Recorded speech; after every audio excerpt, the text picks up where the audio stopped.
වැදගත් තොරතුරක් ඔබට ලබා දීමටයි මම මේ උත්සාහ කරන්නේ. මේ දවස්වල තියෙන මේ අධික උෂ්ණ කාලගුණ තත්ත්වය නිසා අපේ හැම වීලීමට ලක් වෙනවා. අපේ හැම මේ විදිහට වීලීමට ලක්වීමත් එක්කම හැම ඉරිතලන්න පුළුවන්. මේක බොහෝ විට සිදුවන්නේ වැඩිහිටියන්ට.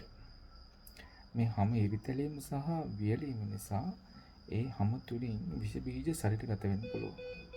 විශේෂයෙන්ම පාදයන් වල මේ විෂ බීජ ශරීරගත වීමත් සමගම ඔබගේ සම රතු වෙලා ඉදිමිලා ඊටමත් වේදනාකාරී තත්ත්වයක් ඔබට ඇති කරන්න පුළුවන්.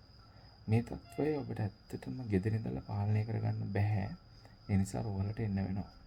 විශේෂයෙන්ම ප්‍රතිජීවක ඖෂධ ඉන්ජෙක්ෂන් ලෙස ඔබට ලබා දීමට සිදු වෙනවා මේ වගේ තත්ත්වයක් ඇති වුණාම. ඔබටත් එවැනි ලක්ෂණ තිබෙනවා නම් ඔබ වහාම රෝගවලට පැමිණෙන්න. එසේ නොවුනොත් ඔබට ඔබගේ පාදයන් අහිමි වීමේ අවදානමකට ලක් වෙන්න පුළුවන්. මේ දවස්වල අපේ වාට්ටුවලට සෑහෙන ප්‍රමාණයක් මේ වගේ රෝගීන් පැමිණෙනවා. මේකෙන් මිදෙන්න නම් ඔබ කරන්න ඕනේ ඔබ ඊටාම හොඳින් ජලය පානය කරමින් ඔබගේ සම ඊටාම හොඳ තත්වයකින් පවත්වා ගත යුතුයි. වීලි තත්වයෙන් මඟ හරවා ගත යුතුයි. ඒ වගේම ඊටාම පිරිසිදුව ඔබගේ සම පවත්වා ගත යුතුයි. සෑම අවස්ථාවකදීම ඔබ හොඳින් සබන් යොදා ජලයෙන් ඔබගේ පාදාශ්‍රිතව සම පිරිසුදු කර තබා ගත යුතුයි.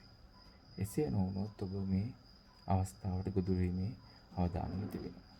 එනිසා ඔබ සියලු දෙනාම ඔබගේ සම වියලීමෙන් වළක්වා ගන්න. එසේම ඊටමත් පිරිසිදුව සම පවත්වා ගන්න. එමගින් ඔබට මේ රෝග තත්ත්වයෙන් මිදීමට හැකියාව ලැබෙනවා. ස්තුතියි.